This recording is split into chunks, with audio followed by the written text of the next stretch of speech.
Ee Mungu nichunguze,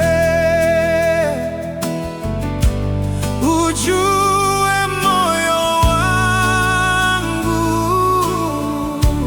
Ee Mungu nichunguze, ujue moyo wangu. Tunaishi katika dunia ambayo uaminifu unapotea kwa kasi kubwa. Leo watu hawaaminiani tena. Katika ndoa kuna usaliti, katika familia kuna siri na maumivu, katika biashara kuna udanganyifu, katika kazi kuna rushwa na fedha za aibu. Hata katika nyumba za ibada uaminifu umeanza kufa. Kila mmoja analalamika kuhusu dunia kuwa mbaya, lakini swali ni hili: je, bado kuna watu waaminifu? Naitwa Mwinjilisti Omari Samson. Karibu tusafiri pamoja katika somo letu la leo. Fungu linalotuongoza katika series hii ni Mithali 20 fungu la 6 linasema, watu wengi watangaza kila mtu wema wake mwenyewe, bali mtu mwaminifu ni nani awezaye kumpata? Leo tunaingia kwenye somo zito sana, somo ambalo linaumiza familia nyingi kimya kimya: kifo cha uaminifu ndani ya ndoa.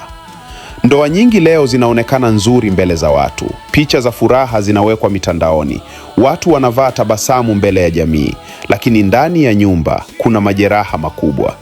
Watu wanaishi kitanda kimoja, lakini mioyo iko mbali. Hakuna tena ukweli, hakuna tena uwazi, hakuna tena kuaminiana. Simu zimekuwa siri, password zimekuwa ukuta kati ya mume na mke. Ujumbe unafutwa, mawasiliano yanafichwa, na ahadi takatifu za ndoa zimeanza kuvunjika taratibu. Wengine wako kwenye ndoa, lakini mioyo yao tayari iko nje ya ndoa. Wengine wanaongea vizuri nyumbani, lakini wana maisha mengine gizani. Na kila siku uaminifu unaendelea kufa. Uaminifu ndio moyo wa ndoa. Ukiondoa uaminifu, kinachobaki ni maumivu, mashaka, hofu na kuigiza maisha. Leo kuna wanaume wanaowaumiza wake zao kwa usaliti wa siri. Kuna wanawake wanaochoka kimya kimya kwa sababu mioyo yao imevunjika. Wengine wanaishi maisha ya double standard. Kanisani wanaonekana watakatifu, lakini ndani ya ndoa hakuna ukweli. Kuna wanandoa wanafichana fedha, wanafichana mahusiano, wanafichana simu, wanafichana maisha yao halisi. Na matokeo yake, nyumba zinajaa ugomvi, kilio na huzuni. Watoto wanakuwa wakiona baba na mama hawaaminiani.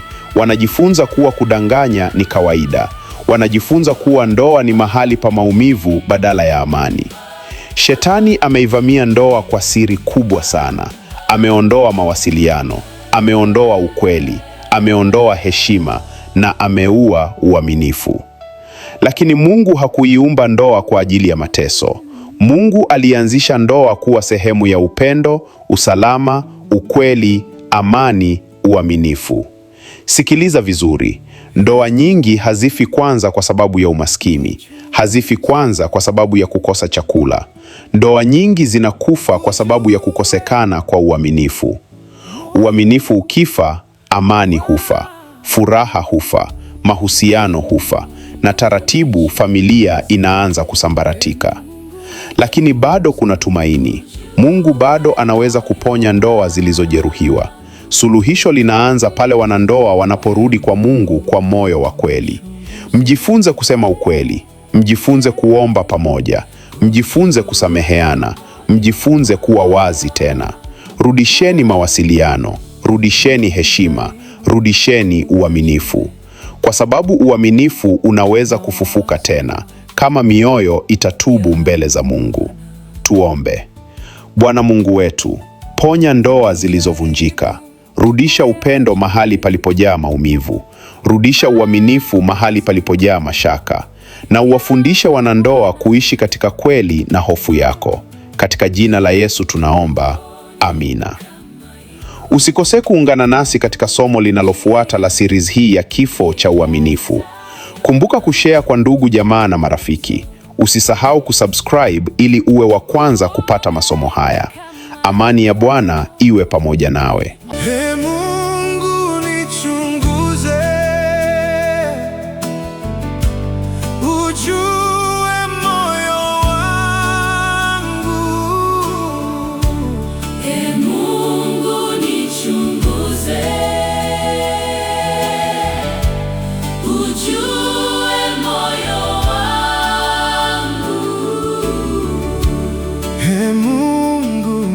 nichunguze.